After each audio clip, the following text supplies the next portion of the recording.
आज कोई बंदा अगर ये कहता है ना मोदी ने कुछ नहीं करा, तो मैं कहता हूँ उसकी आंखें ही बंद हैं। आज तरक्की पे है देश की अर्थव्यवस्था। आज आप देखो जीडीपी दर कितनी बढ़ी हुई है। मेरा बच्चा या मेरा पोता कल को एक बार खुश जरूर होगा, पापा आपने अगर अपने मोदी को वोट दिया था तो आपने देश के लिए अच्छा किया था।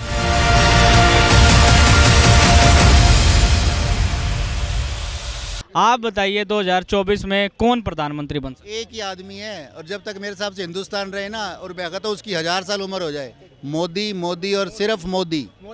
नहीं सर, इसके अलावा कोई नहीं। बेरोजगारी जैसे मुद्दे, महंगाई जैसे। बेरोजगारी में आपको टोक रहा हूँ मैं। बेरोजगारी का मतलब, रोजगार का मतलब सिर्फ सरकारी नौकरी होती है? आप मुझे इस बात का जवाब दीजिए, रोजगार का मतलब सिर्फ सरकारी नौकरी? आप वर्ल्ड का सबसे जो इकोनॉमी बाजार है, सारी दुनिया हिंदुस्तान पे नज़र लगा के बैठी है। तो हमारे हिंदुस्तान के बच्चे नौजवान इतने बेवकूफ़ हैं, जो पूरी दुनिया को नज़र आता है उनको इस बाज़ार में से कुछ नज़र नहीं आता, सिर्फ एक सरकारी नौकरी।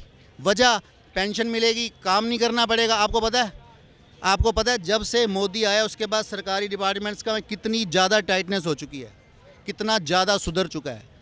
सिर्फ ये आज इन्होंने भाई साहब ने बोला जी कंस्ट्रक्शन खत्म हो गई। इनसे कोई पूछने वाला हो, इस टाइम वर्ल्ड में सबसे ज़्यादा इंफ्रास्ट्रक्चर का जो काम हो रहा है वो हिंदुस्तान में हो रहा है।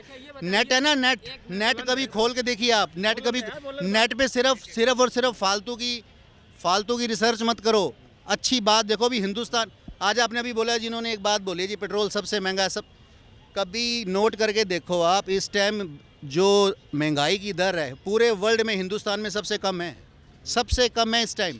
दूसरी बात, हर आदमी सिलेंडर का रोना रोता है। एक सिलेंडर चलता है मेरे हिसाब से ठीक ठाक घर में 1.5 महीना, और रोज़ के हिसाब से अगर हिसाब लगाओ ना, 20 रुपये की गैस, जो आदमी जो अपने परिवार के लिए 20 रुपये का ईंधन नहीं खरीद सकता। जो सिलेंडर पहले 500 रुपये का आता था वो आज 1100-1200 रुपये हो गया। उसका कर्जा मोदी भुगत रहा है, हम भुगत रहे हैं। जो भी टैक्स देता है वो भुगत रहा है आज तक। जो इन्होंने आपको पता है ऑयल बॉन्ड इन्होंने जारी किए थे, ये पता है आपको? ऑयल बॉन्ड जारी किए थे इन्होंने, वो कौन भुगत रहा है? मैं भुगत रहा हूँ, मैं टैक्स देता हूँ। अगर आप टैक्स देते हो तो आप भुगत रहे हो, और कौन भुगत रहा है? कोई नहीं भुगत रहा, कोई वो कुछ नहीं है। अगर 20 रुपये का आदमी अपने एक रोज़ की रोजी के लिए नहीं खर्च सकता अपनी, उसके नहीं, तो उसको कुछ भी बोलने का हक नहीं है। उसको सिर्फ घर से निकलना चाहिए और काम करना चाहिए। सर जैसे आप एक मिडिल क्लास के बंदे हैं सर, जो लोअर क्लास के बंदे हैं, जो गरीबी स्तर, मोदी ने इतनी ज़्यादा सुविधा दी हुई है। अगर लोअर क्लास वाले आंखों पे पट्टी बांध के सिर्फ यही काम, सबसे ज़्यादा सुविधा दी है, सबसे ज़्यादा सुविधा दी है, सबसे ज़्यादा। आज जो आदमी गरीब है ना, आप जाके, अभी इन्होंने भाई साहब ने कहा जी यूपी में ऐसा, अरे यूपी में जाके देखो तो सही। अरे मैं तो वहीं पे रहता हूँ, यूपी में सरकारी डिपार्टमेंट में पूरी बाहर की दवाइयाँ लिखी जाती हैं, और योगी सरकार है वहाँ पे, मोदी का पूरा उनका सरकार है, और वहाँ पे बाहर की दवा लिखी जाती है, और गरीब बंदा बाहर को दवा खरीदना पड़ता है। कुछ केजरीवाल की सरकार में यहाँ पे दवाइयाँ बाहर की दवा नहीं लिखी जाती। जेनेरिक दवाई को समझते हो? करवाने के लिए दिल्ली आता हूँ केजरीवाल की। जेनेरिक दवाई समझते हो? समझते हो? मोदी के आने के बाद, मोदी के, आप मत लिखो ना, मत लो ना, आप मत लो। तो डॉक्टर, सरकारी डॉक्टर के प्राइवेट के पास जाए, मत लो, आप जेनेरिक शॉप पे जाओ। देखिए जेनेरिक शॉप पे जाओ, जो पत्ता आपको बाहर 100 रुपए का मिलेगा वो 10 रुपए की दवाई मिलती है। आज कोई बंदा अगर ये कहता है ना मोदी ने कुछ नहीं करा, तो मैं कहता हूँ उसकी आंखें ही बंद हैं, उसकी आंखें ही बंद है। जिस बंदे को ये चीज नजर नहीं आती भी उस बंदे ने 2014 से लेकर अब तक देश के लिए किया गया। एक बात छोड़ो, मैं कह रहा हूँ देश है तो सब कुछ है। अगर देश की आर्मी बेकार है तो उसका मतलब क्या हुआ? आपका देश सुरक्षित नहीं है। आज आर्मी की स्ट्रांगनेस देके, जो जहाँ फ्लीट बूटों में उनको कर दिया, सारी उम्र बीत गई, उनको एक दे नहीं पाए इनको अपना बुलेट प्रूफ जैकेट। आज आप अपनी सेना का हाल देखो, आप जाके आज आप अपनी सेना की बात, अब जैसे चाइना का भी रिसेंटली पंगा, जाके उनको। पर सर एक गलवान की भी एक इंसिडेंट है, गलवान का भी इंसिडेंट है। आप गलवान को छोड़ रहे हो, भी परसों देखो जो आंध्र प्रदेश में उसमें हुआ है, अरुणाचल प्रदेश में हुआ है। अपने घर बैठे हैं वो जाके तवांग में, चीन वाले अपने घर जाके बैठे हैं। एक और दूसरी तरफ ये भी तो है ना, गलवान में चीन ने आपके घर में अगर आप रात को सोए हुए हो, चोर आ गया, आप क्या करोगे? आप पड़ोसी को शिकायत करोगे? आप ही इतने स्ट्रांग हो, आपके ताले इतने स्ट्रांग है, वो गुस्सा उसको उठा के बाहर फेंक दिया, उसको उठा के बाहर फेंक दिया। अब विपक्ष है, कांग्रेस है, फलान। अरे मैं कहता हूँ जो आदमी आज ये कहता है ना कांग्रेस बड़ी अच्छी, मैं कहता हूँ उस बंदे ने, उसको पता ही नहीं है पिछले 70 साल में आपके साथ हुआ गया और आपका बेड़ा गर्क है। आपको नहीं लगता कि यही सीक्वेंस वापस आ रहा है? वापस से बीजेपी लगातार, जो कांग्रेस ने 70 साल राज किया है, कि बीजेपी भी उसी फॉर्मूले पे चल रही है। आप अगर शादीशुदा हो ना, ठीक है, आज मेरी बात नोट कर लेना, मैं कोई किसी राजनीति पक्ष से उसमें नहीं हूँ, एक साधारण सा इंसान हूँ और साधारण सा नागरिक हूँ। मेरा बच्चा या मेरा पोता कल को एक बार खुश जरूर होगा कि पापा आपने अगर अपने मोदी को वोट दिया था तो आपने देश के लिए अच्छा किया था। मैं तो सिर्फ इतनी बात जानता हूँ, बहुत ज़्यादा डाटा वाटा ये मुझे कुछ नहीं पता भी क्या है क्या नहीं, लेकिन वो एमसीडी के चुनाव हुए दिल्ली में, देश के लिए दिल्ली में 15 साल बाद अगर बीजेपी 104 सीटें लेके जा सकती है ना 15 साल बाद, तो मैं समझता हूँ बीजेपी ने बहुत अच्छा काम करा। किसी को पता है, किसी को पता है अगर एमसीडी में जितने भी उसके फंड्स आते हैं वो कहाँ से आते हैं? फंड्स राज्य से आते हैं, राज्य से सब अप्रूव। किसी को पता है केजरीवाल ने कितने साल से फंड रिलीज नहीं किए और कितने % फंड रिलीज किए हैं? सर केजरीवाल तो अपना वो हिसाब भी दे रहे हैं सबसे कि भ्रष्ट मैंने आदमी, 90,000 करोड़ रुपए दिए हैं। भ्रष्ट आदमी, सबसे चोर आदमी, सबसे भ्रष्ट, सबसे चोर और देशद्रोही आदमी। मैं कह रहा हूँ मोदी सबसे बड़ा चोर हो कुछ भी, लेकिन वो सबसे बड़ा देशभक्त है। वो सिर्फ और सिर्फ अरविंद केजरीवाल देशभक्त नहीं है। एक नंबर का गद्दार आदमी। आपके चैनल पर कहीं पे भी दिखा देना, एड्रेस बोलो तो एड्रेस, सबसे बड़ा गद्दार और नक्सली। आपको ऐसा क्यों लग रहा है कि वो उसको गद्दार सिर्फ और वो अवसरवादी, जो आदमी अपने बच्चों की कसम खा के, अपनी गुरु की कसम खा के, उसके बाद झूठ पे उसके बाप का माल है। मैं पानी फ्री दूंगा, मैं बिजली किस लिए दूंगा? मैं टैक्स देता हूँ। मैं ये झोला उठा के सुबह का घूम रहा हूँ, मैं पैसे कमा के मैं टैक्स देता हूँ। मेरे पैसे किस लिए किसी को बर्बाद करेगा?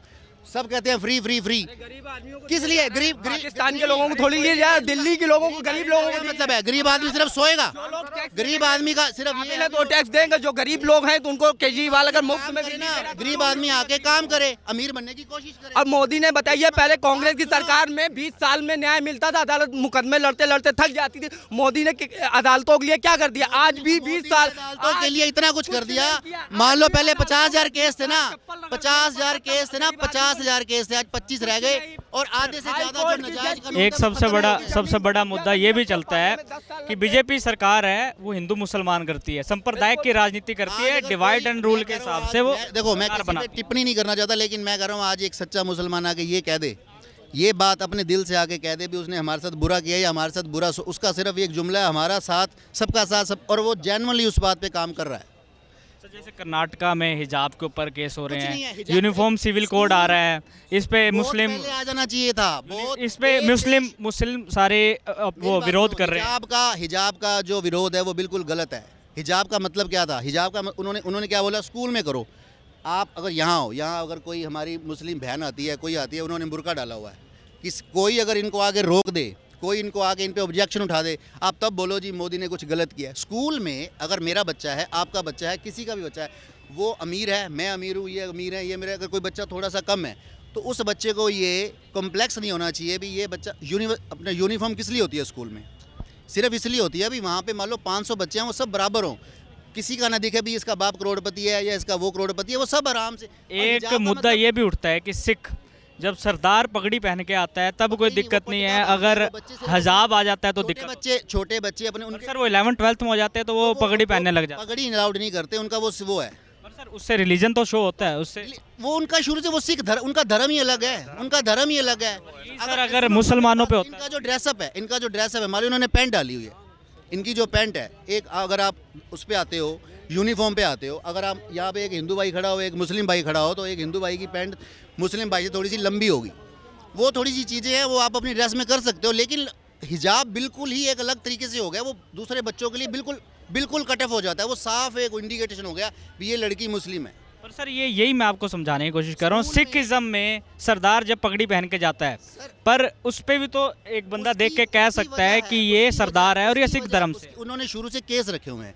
अगर आप एक लड़के को या लड़की को केस खुला छोड़ के जाओगे तो आप खुद सोच सकते हो भी उसका वो इम्पैक्ट क्या पड़ेगा। तो उसको समेटने के लिए, उसको करने के लिए तो उसको कुछ ना कुछ एक कपड़ा तो लगाना ही पड़ेगा। वो ये कहते हैं कि हमारे रिचुअल्स चले आ रहे हैं, हम अपनी मर्जी से। स्कूल में एक बच्ची का मुंह छुपा के भेजना, स्कूल में एक बच्ची का वो करना, मेरे को लगता है वो दूसरी बच्चियों से बिल्कुल काट देना है किसी भी बच्चे को। सर वो बच्चे ही विरोध कर रहे थे सारे। देखो मैं भी विरोध में हूँ। आप बाहर आओ, कुछ भी डालो अपने धर्म के हिसाब से, आपको कोई नहीं रोकेगा। स्कूल में एक ही यूनिफॉर्म होनी चाहिए, एक ही यूनिफॉर्म होनी चाहिए, वो सबके लिए इक्वली होनी चाहिए। वो बच्चों को देश के साथ आने वाले टाइम में अपने देश के साथ, अपने देश के लोगों के साथ जोड़ने का स्कूल एक जरिया है। आपको सर ये नहीं लगता बीजेपी धर्म को इंक्लूड करके अपनी राजनीति चमकाती है? कोई चमकाती नहीं है। अगर अपने धर्म की बात करना बुरी बात है, एक छोटी सी बात है, बीजेपी की एक खास बात है, बीजेपी झूठ नहीं बोलती। अगर वो कहते हैं जी हिंदू है तो हिंदू हैं, ठीक है, हम हिंदू हैं तो हिंदू है। हिंदू कहना, अगर एक हिंदू कहता है जी मैं हिंदू हूँ, ये बात गलत है। गलत तो कहीं नहीं नहीं है। है ना, नहीं है ना। अगर लेकिन आज आप पूरे देश में वातावरण देखो, हिंदू कहता है जी मैं हिंदू हूँ तो वो गलत हो गया। बाकी कौन सा धर्म है जो अपने धर्म की बात नहीं करता या अपने धर्म की इज्जत नहीं करता या अपने धर्म के बारे में सोचता नहीं है। मैं आज डंके की चोट पे कहता हूँ, हिंदू धर्म से ज़्यादा सहनशीलता वाला धर्म कोई है ही नहीं। मैं कहता हूँ हिंदू धर्म इतना बड़ा है, इसमें हर कोई समा सकता है, हर कोई समा सकता है। आज तक आप पूरे उसमें देख लीजिए हिंदू धर्म ने किसको नुकसान पहुंचाया। सर आप हमेशा कुछ ना कुछ मोदी जी किया जब ही से होगा। आए हैं सर, दंगे हुए हैं जागीरपुरी मोदी के में। आने के बाद दंगे नहीं हुए भाई जागीरपुर साहब। दिल्ली मोदी में के आने के बाद ना अनाउंसमेंटें बंद हो गई हैं, लवारिस वस्तुओं को छूने को अनाउंसमेंट तो दोनों तरफ से होती थी ना सर, नहीं, नहीं, मंदिर मैं से भी आपकी होती थी। यहाँ से बात करता हूँ मैं, यहाँ से आप घूम रहे हो ना कांग्रेस के राज में, अब आज जहाँ भी बैठे हो अपने नीचे देख लीजिए, कोई लवारिस वस्तु ना हो, फलाना ना हो। अपने आज आप बेझिझक कहीं पे भी जा सकते हैं, आपको आवाज़ सुनाई नहीं देगी, ना रेलवे स्टेशन पे ना बस। कि आप कांग्रेस से पूरा अके हुए हैं। मैं अका नहीं हुआ, मैं सिस्टम से अका हुआ हूँ। मैं सिस्टम से अका मोदी अगर 10 जन्म भी ले ले तो इंदिरा गांधी की बराबरी नहीं कर सकते, क्योंकि इंदिरा गांधी ने बांग्लादेश जो पूर्वी पाकिस्तान था उसको अलग करके 70,000 हमारे पाकिस्तानी सैनिकों को बंधक बनाया। अब इसका बात का जवाब दे दूं, सुनो बंधक, सुनो बंधक अगर बनाया। मोदी अगर इंदिरा गांधी का 10 जन्म भी ले ले बराबरी कभी नहीं आपने कहा कि इंदिरा गांधी की बराबरी नहीं कर सकते। सुन लो, बंधक बनाया, बंधक बनाया, इतने लोग मरवा दिए। सुन लो, बंदे मरवा, इमरजेंसी इसलिए लगाई थी भी उसका राज जा रहा था, सरकार जा रही थी रातों रात। 70,000 बंदे बनवाए, उसके बाद भी कश्मीर आज हमारे गर्दन में फंसा रखा है। हमारे कश्मीर के भाइयों को वहाँ पे आज भी रुला रखा। उस वक्त फैसला नहीं हो सकता था। 70,000 जो पकड़े ऐसे क्यों दे दिए? जो मानेक शाह था उसकी सारी उम्र पेंशन क्यों बंद कर दी? आज तक वो ये क्यों नहीं बता पाई भी मैं मुसलमान हूँ? आज तक राहुल गांधी ये क्यों नहीं बताया मेरा दादा फिरोज खान है? इतने सच्चे लोग हैं तो ये जो पार्टी आज तक ये नहीं बता सकती कि मैं अगर किसी एक के मिनट दादा मुस्लिम है तो उसको क्या टैग सर लगाना फिरोज पड़ेगा? फिरोज नहीं सर, नहीं फिरोज सर फिरोज गांधी सर बात सुनिए। चलो बात सर, फिरोज आपने कहा फिरोज खान का नाम लिया। फिरोज खान ने गांधी जी के कहने पे अपना धर्म परिवर्तन किया था, उसके बाद वो गांधी का नाम गांधी शादी करने के लिए, एक मिनट, शादी सर करने धर्म के लिए- परिवर्तन कर लिया था उन्होंने। वो ईसाई था, फिर भी पारसी था, पारसी। वो हिंदू नहीं बना, हिंदू नहीं बना उसी की पीढ़ी पे आपने कहा कि मुसलमान की, आपने कहा कि कहाँ की पीढ़ी, कौन सी पीढ़ी भाई साहब? जरा जेन्युइनली लॉजिकली सोच के तो देखो 2024 में कौन आनी चाहिए? मोदी जी। क्यों मोदी जी क्यों? उन्होंने अच्छा खासा डेवलप किया है। क्या डेवलपमेंट हुई है देश में? क्या डेवलपमेंट हुई है? क्या सही काम हुए, क्या गलत काम हुए, पूरा बताओ। देश आज तरक्की पे है। देश की अर्थव्यवस्था आज आप देखो, जीडीपी दर कितनी बड़ी हुई है और विश्व के 5 नंबर के अंदर 5वें नंबर पे आ गया है भारत।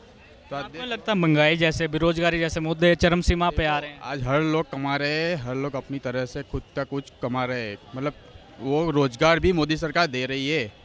आज मुद्रा जैसी योजनाओं खड़ी करके आज कितनों को पैसे दिए और वो पैसे आज सही तरह के लोग बैंक में वापस जमा भी करवा रहे हैं और उससे वो धंधा कर रहे हैं और उससे रोजगार ज़्यादा मिला है। आज वो ये आज ऐसी योजनाएं आज तक किसी भी सरकार ने लाई नहीं है। मोदी जी के सामने आप विपक्ष किसको देखते हैं? क्या लगता है कि आने वाले समय में कौन मोदी जी की बराबरी कर सकता है? देखो, विपक्ष के टक्कर में तो अभी कोई है नहीं, अभी नहीं है, आने वाले समय में। आने वाले समय में सिर्फ कांग्रेस ही टक्कर दे सकती है और कोई नहीं दे सकता उनको। कांग्रेस में आपको राहुल गांधी कैसा लगता है? देखो, राहुल गांधी नहीं, कांग्रेस का कोई अंदर का चेहरा आके खड़ा होगा। कौन सा आपको क्या लगता है, कांग्रेस का कौन सा चेहरा आपको सही लगता है कि ये आने वाले टाइम पे बड़ा कर सकता है? बड़ा तो देखो मोदी के सामने कोई नहीं हो सकता है। मोदी के सामने नहीं, अगर आप वैसे वास्तविक तौर पे बात करें, जेन्युइन तरीके से बात करें, तो कौन कांग्रेस के अंदर ऐसा लीडर है जो आगे आने वाले टाइम पे आगे बड़ा कुछ कर सकता है? अभी कोई लीडर कांग्रेस का नहीं है। अभी तो सिर्फ पूरा कांग्रेस खड़ी होके काम करेगी तभी वो हो पाएगा, नहीं तो ये आम आदमी पार्टी की सरकार को आप कैसे देखते हैं? वो कोई बेवजह मतलब है, वो कोई कारण की मतलब नहीं है। अभी हमारे गुजरात से हूँ, यहाँ जॉब करता हूँ। हमारे गुजरात में भी आई थी, किसी ने मुफ्त में रेवड़ी बांटने की बात की, उसने किसी ने नहीं सुनी। कोई सुनेगा? गुजरात के लोग बहुत ईमानदार आदमी है और कट्टर ईमानदार है। ये बोलते हम कट्टर है, गुजरात के लोग कट्टर ईमानदार है। गुजरात में बीजेपी आई है, पर उसी तरफ आप हिमाचल की बात करें तो हिमाचल में कांग्रेस ने वापसी कर ली। कांग्रेस ने हिमाचल में वापसी कर ली, तो आपको नहीं लगता ये परिवर्तन का माहौल है, परिवर्तन चाह रहे हैं लोग? कुछ परिवर्तन नहीं हो रहा है। एमसीडी में भी आम आदमी पार्टी आ गई है। हिमाचल की बात अलग है। हिमाचल में वाट परसेंट भी आप देख लो, कुछ नहीं गिना हुआ है, कुछ नहीं घटा हुआ है। 42% what percent same to same आया हुआ है, 0.5% का कटा हुआ है सिर्फ। वाट परसेंट तो सेम ही है। आपका मेन ये कहना है वहाँ की कि जनता मोदी सरकार वापसी आनी चाहिए। सरकारी वापसी आनी चाहिए। जैसे कि आपकी आज की रिपोर्ट में आपने देखा कि लोग क्या सोचते हैं 2024 में किसकी सरकार आनी चाहिए, लोग क्या सोचते हैं कि लोकसभा में किसकी बहुमत होनी चाहिए। अभी फ़िलहाल लोगों का तो अधिकतर लोगों का यही मानना है कि मोदी जी सही काम कर रहे हैं और मोदी जी को ही वापसी करनी चाहिए। अभी हम खड़े हैं लाल चौक के जस्ट सामने, चांदनी चौक की ये रिपोर्ट है और ऐसे ही हम देखते आपको बताते रहेंगे कि लोकसभा के चुनाव में कौन बाजी मार सकता है। कैमरामैन अभिनव के साथ अमृतपाल, नेशन लाइव।